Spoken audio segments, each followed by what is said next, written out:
Nessus, the ninth layer of the nine hells. The peak of the inverted mountain known as Beator. The deepest pit in the nine hells, where the Overlord rules over all devils.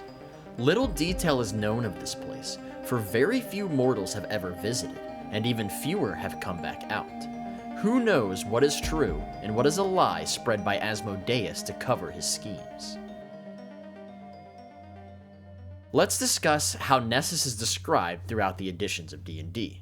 In 1st edition, Nessus is composed of great rifts, each one getting lower and lower until you arrive at the very bottom of this huge bowl. Here lies the grand palace of the Overlord of the Nine Hells, Asmodeus. Down here in the deepest pit of hell, the air is always smoky and the fire winds howl. Asmodeus' palace rests on the banks of a great ice lake called Cocytus. Nessus is a place of extremes. The coldest regions, the hottest volcanoes, the steepest cliffs. Waves of fire sweep the land, incinerating everything in their path. However, they do not reach the lowest pit, and instead pass overhead. These waves of fire act as triple strength walls of fire, up to 1/4 of a mile in length, moving 26 inches per round. Keep in mind, movement rate in 1st edition was obviously different from later editions. So in 5th edition, this would roughly translate to a speed of 80 feet, the same as a flying dragon. In 1st edition, the river Styx only runs through Avernus and Stygia. However, another river, the river Lethe, runs through Nessus and connects it to other planes, similar to the way the roots of Yggdrasil do. Some stories claim that the best way to escape the Nine Hells is to go to its lowest layer. That is because there are rumors that there is a portal in the heart of Asmodeus' palace that has been there since before Asmodeus or the previous ruler ever set foot in hell. No one knows where it leads. Some say it goes wherever you wish, but it is said to destroy all evil that touches it, even the mightiest archdevil or demon prince.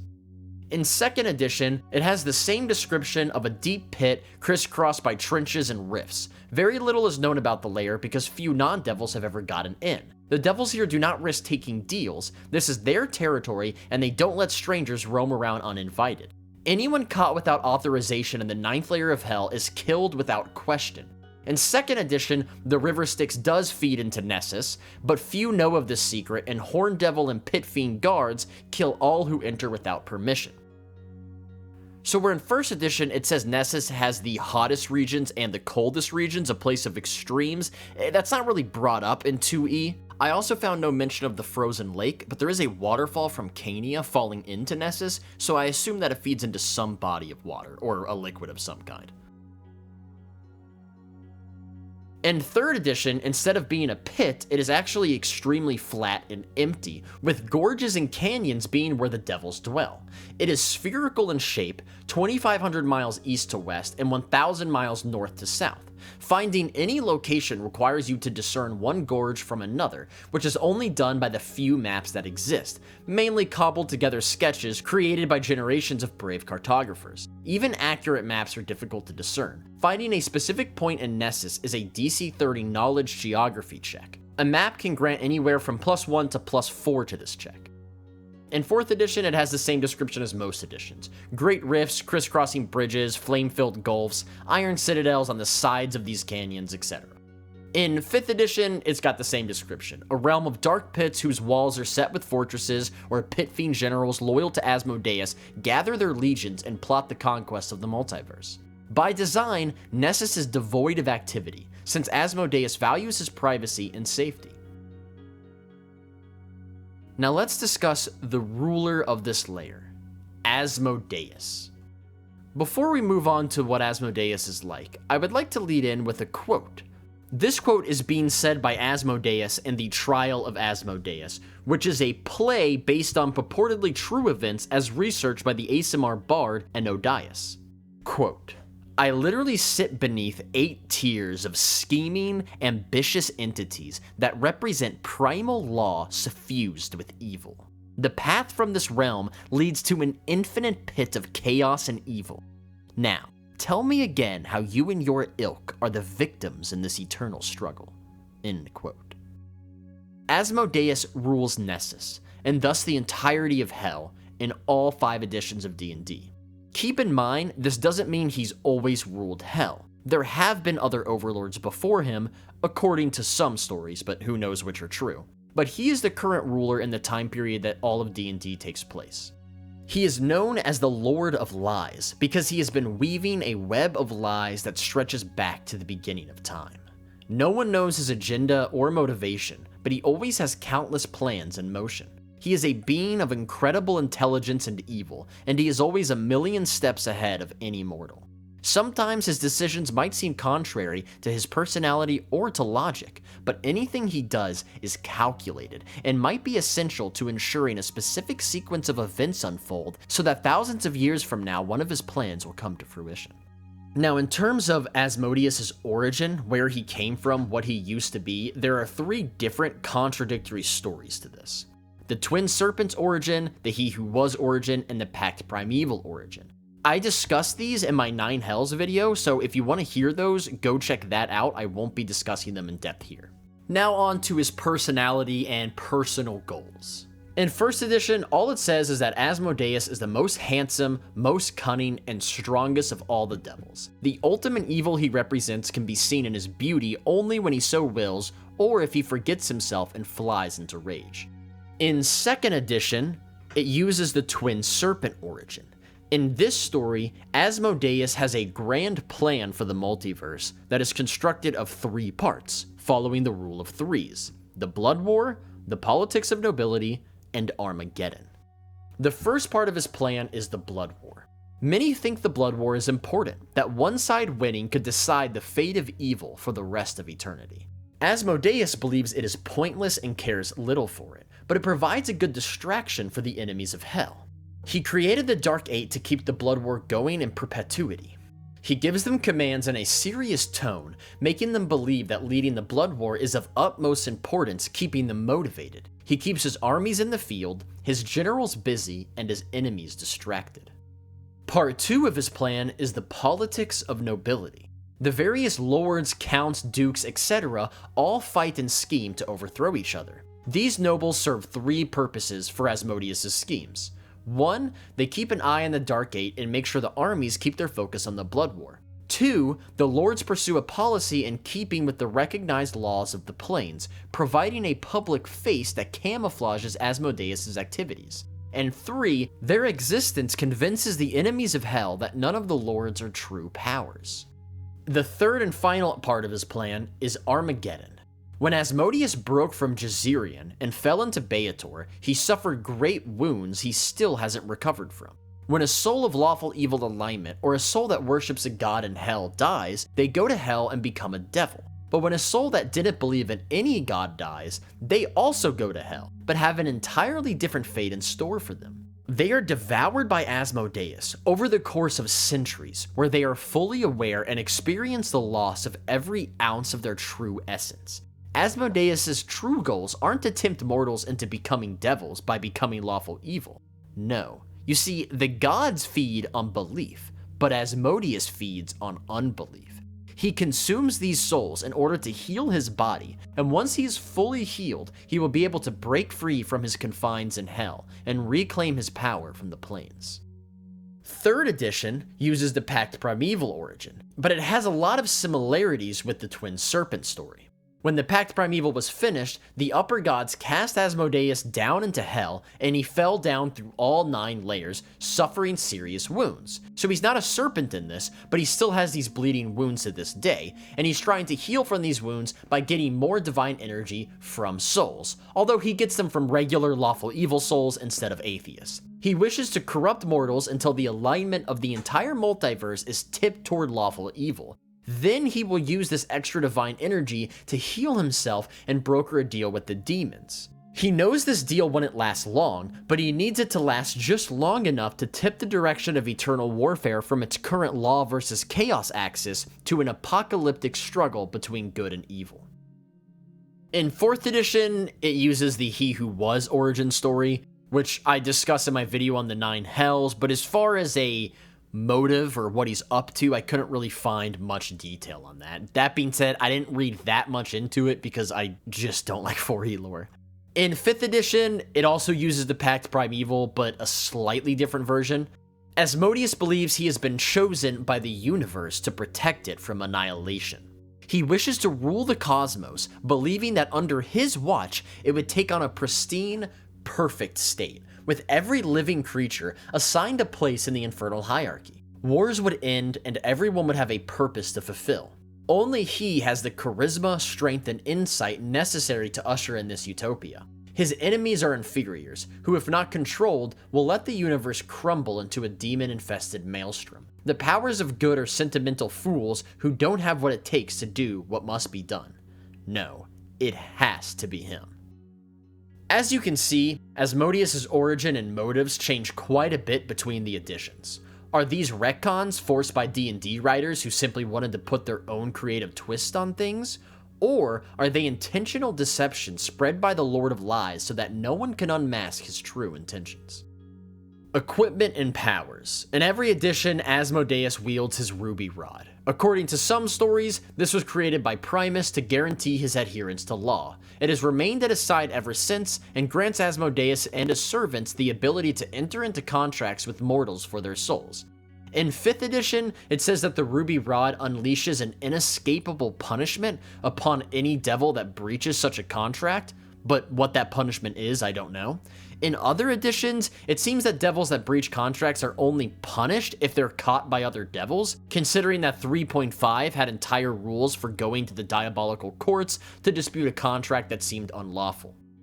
In 1st edition, he wields a ruby rod that acts as a rod of absorption and can cause serious wounds to anyone touched by its opaline tip, and can shoot a cone of frost, a jet of acid, or a bolt of lightning on command, equal in damage to that of a dragon's breath weapon. It is worth 1 million gold pieces from its gems alone, but truly it's priceless. In 2nd edition, his ruby rod is the same, and in 3rd edition, his ruby rod is similar, but it has a few extra effects like being able to encase himself in a wall of force and purge all unwanted magical effects. In all editions, Asmodeus has some sort of fear, gaze, or aura. Vassals. Adramelech. Chancellor to Asmodeus, recording numbers, acquisitions, and transformations of the lemures and larvae, torments suffered by devils, the ranks and powers of all devils and suspected or known alliance or deceptions among them, the names, ranks, and locations of those who serve the diabolic on other planes, and the making and terms of all pacts and contracts.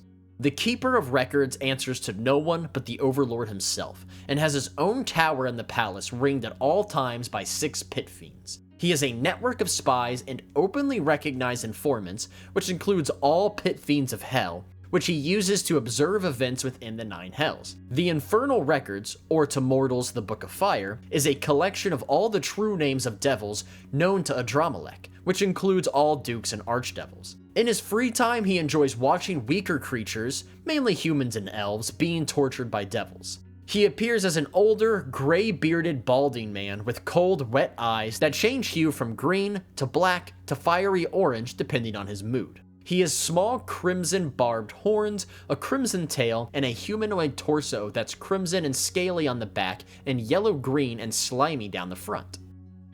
Bensosia, the Queen of Hell, consort to Asmodeus. She is the most powerful of the consorts and is loyal to her mate. It is said, quote, Bensosia speaks not, save by the leave of the Great One, end quote.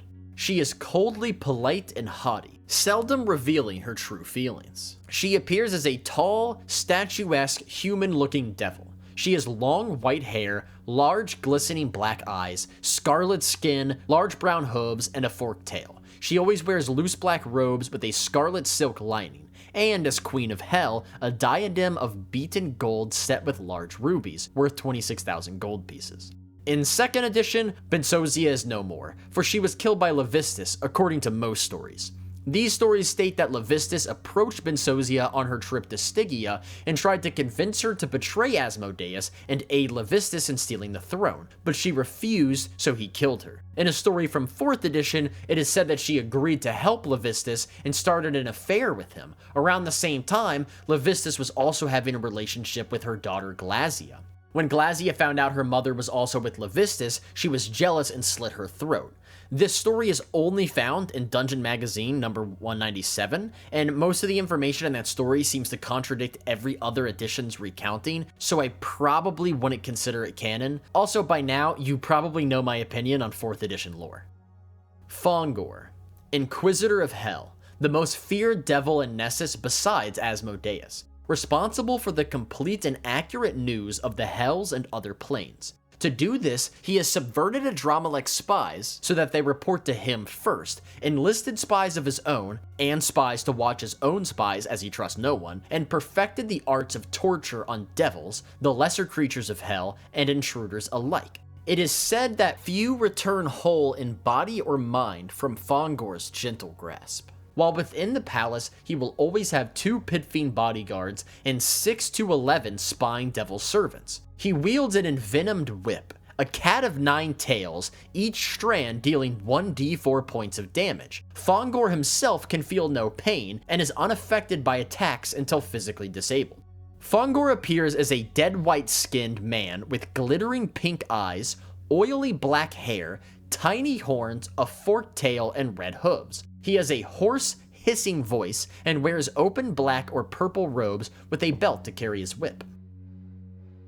Buer, a duke who commands 15 companies of pit fiends. He has a melancholic demeanor and is always polite. However, he takes joy in practical jokes. His words and actions are perfectly controlled and are intended to further a specific goal. His loyalty to Asmodeus has never been questioned. He resembles a centaur with gleaming silver skin, white hair, red eyes, and red horns. 6 10-foot-long tentacles protrude from his hips and can strike enemies, dealing 2d4 acid damage. Each tentacle has 6 hit points, and he will regenerate HP to these as well as his own body. Alaster, Asmodeus' executioner, the greatest pit fiend of all. He is scarred and has a broken wing. He is said to have the strength of a storm giant, and he never speaks. It is said in the Hells that if all were swept away, and Asmodeus could choose but one devil as a companion, that one would be neither consort nor lieutenant, but Alaster the Grim. Martinet, Constable of Nessus, a pit fiend responsible for the personal armies of Asmodeus. These armies camp eternally around the palace, and their generals confer often with Asmodeus. Balberith, Major Domo of the Palace of Asmodeus, a pit fiend who is in charge of the security detail of the palace. Boone, a duke who commands 30 companies of Malebranche. Greedy and enjoys manipulating lesser beings, he is cheeky and defiant of all beings he is scared of, i.e. more powerful beings. Asmodeus tolerates this because Boone is the quickest and most careful in the execution of his orders out of all the dukes. He sees Asmodeus as the most powerful archdevil, and thus the safest, so he will not betray him. Boone appears as a horned devil, except his skin is green, his talons are silver, and his head is human with dog-like furry ears and a griffin-like beak. His voice is high-pitched, and he is great at mimicking other beings. Morax, a duke who commands 9 companies of pit fiends. He loves a good fight and will often wrestle with his pit fiends. He is respected by them for his fairness and loyalty to Asmodeus. He despises weakness and is angered by creatures who bluff or presume to have strength or station that they do not possess. He respects powerful archdevils and has no time for sneaks or those who hide behind magic. He is good friends with Alaster, and they will come to each other's aid when needed. Morax appears as a humanoid devil with dark brown skin, cloven hooves, a short forked tail, a bull-like head with massive curved horns, bat-like wings, and muscular arms. He has a cluster of 2-inch long spikes on his chest, and in combat will hug victims against this cluster for 48 damage. Rimon, a duke who leads 5 companies of ice devils. He is nasty and sarcastic, and very few in the Hells like him, but he is loyal to Asmodeus and has little personal pride. He appears as an ice devil with a handsome, human-like horned head. Zagum, a duke who commands 30 companies of barbed devils, ambitious and cold-blooded, but believes cruelty is a self-indulgent waste of time. He has found that humor goes a long way in terms of comradeship, mutual aid, respect, and cooperation. Therefore, Zagum has a sense of humor and is constantly inventing jokes or stunts that amuse rather than harm. He appears as a gigantic barb devil with a 15-foot long tail and a jagged row of barbed spines running up his back, culminating in a bony collar. His scaled skin is crimson and his eyes are yellow with black pupils. Inhabitants. All devils can be found here in Nessus, but the most common are pit fiends. All of Asmodeus' bodyguards and personal servants are the mighty pit fiends, constantly flying around the lair doing their master's bidding. Cornugons are also common here, patrolling the lair alongside the pit fiends. You also have countless armies of devils that do not report to Avernus to fight in the Blood War. These are Asmodeus' personal armies that are here for defense or waiting until the day comes for Asmodeus to dispatch them to other planes for multiversal conquest. Non-devils of all types and from all places can be found in Asmodeus' palace. Asmodeus, being a master strategist, makes use of all the powers and talents available in the Hells to further his own ends. Locations. Malsheem, Asmodeus' palace.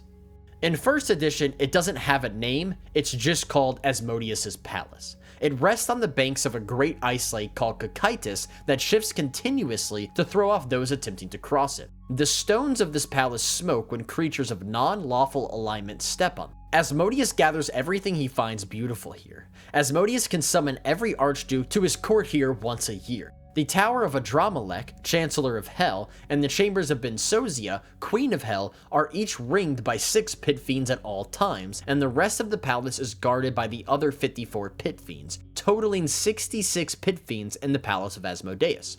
In 2nd edition, Asmodeus' fortress has been given a name now, Malsheem, and in addition to housing the Overlord of Hell, it is also where the Dark Eight confer 4 times per year. It is described as being the largest citadel in all the outer planes, hundreds of miles on every side, including vertical.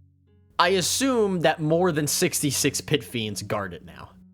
It also appears that Malsheem is no longer in the lowest part of the layer, but instead on a raised rock face, judging from this map. In 3rd edition, well, it's kinda weird. Malsheem is still an impossibly huge, opulent palace. However, it is not where Asmodeus' throne is, and it is not in the bottommost pit of Nessus. Asmodeus' fortress at the bottom of the Serpent's Coil is called Fortress Nessus, and is a completely separate building in 3rd edition. It is also huge, with most of its rooms and hallways uninhabited, decorated with the most expensive and beautiful fabrics, metals, and gems, and is permeated by a sense of regret and despair. Anyone who spends time here can succumb to a powerful melancholy. Players here must make a DC 40 Fortitude save or become listless and distracted, taking 1d6 points of wisdom damage, 1d4 points of intelligence damage, and 1d6 points of charisma damage. In 4th edition, it has the same description as 2nd edition, and it's back to being Asmodeus' stronghold and the lowest point in Nessus. In 5th edition, it's still Asmodeus' home and infernal court in the deepest pit of the layer, and it is described as resembling a gigantic, hollowed-out stalagmite. Lethe, the River of Forgetfulness. It's only mentioned in 1st and 2nd edition, and it's only described in 1st. It is clear green in color, and has similar effects as the Styx. Those who touch or drink from it must succeed a save versus poison or be permanently feeble-minded. Only a wish, alter reality, or limited wish will reverse this. And even if cured, victims will lose all memories of the time preceding their cure. Some say the Lethe connects to other planes similar to the way the roots of Yggdrasil do. Although similar to the Styx, it is a separate river, and Sharon and his servants never appear on it like they do the Styx. It flows aimlessly throughout Nessus, but no one has found its source or outflow. Cocytus, the Lake of Fear. In 1st edition, this frozen lake lies high up in a bowl of rock surrounded by crags. Anyone who attempts to cross it finds themselves permanently frozen inside it, for the ice always rises suddenly in jaws to engulf them.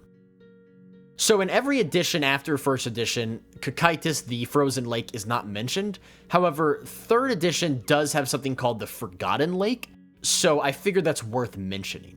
In 3rd edition, the Styx drops down from Cania as a thundering waterfall and collects here in this lake. The waterfall kicks up an oily mist of droplets that can seep in your pores or be inhaled, causing the same amnesia-like effect that the river Styx causes. The lake has many tributaries that break off underneath it and flow down the dozens of rifts and canyons that wind down the layer. It is known as the place where beautiful memories go to die. The Burning Forest is another location only in 1st edition. In the slopes between the crags that surround Cocytus and the river Lethe is a huge forest of trees whose leaves are always burning but are not consumed by the fire. A blazing branch taken from one of these trees will burn forever, even if taken to another plane.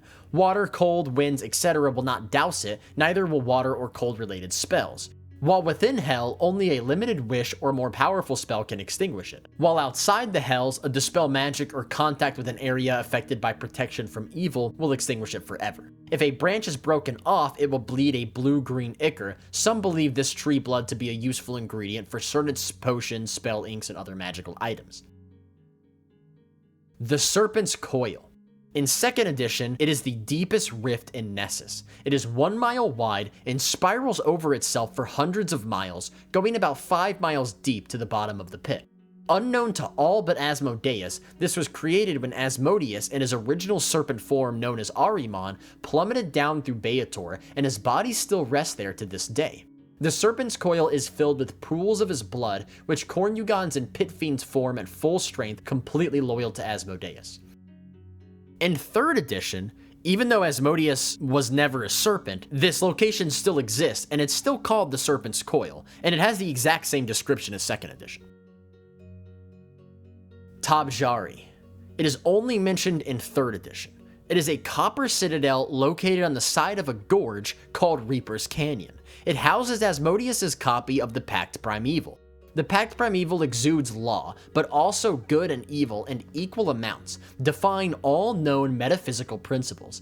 Any devil that spends 6 hours within 1,000 feet of it will immediately be demoted on a failed will save, so it is guarded only by mortal cultists. The pact is encased in a giant ruby, and anyone who touches it with their right hand and recites a 300-word preamble written in an archaic version of Celestial will gain special powers. These powers make you deal 2d6 extra damage to chaotic outsiders and gives a +4 bonus on any charisma-based skill checks made in the course of a legal proceeding or in conjunction with a knowledge check made to find or interpret a law. That is the lore on Nessus, the 9th layer of Hell, throughout all 5 editions of Dungeons & Dragons. I hope you enjoyed, and remember to subscribe to my channel for more D&D related content.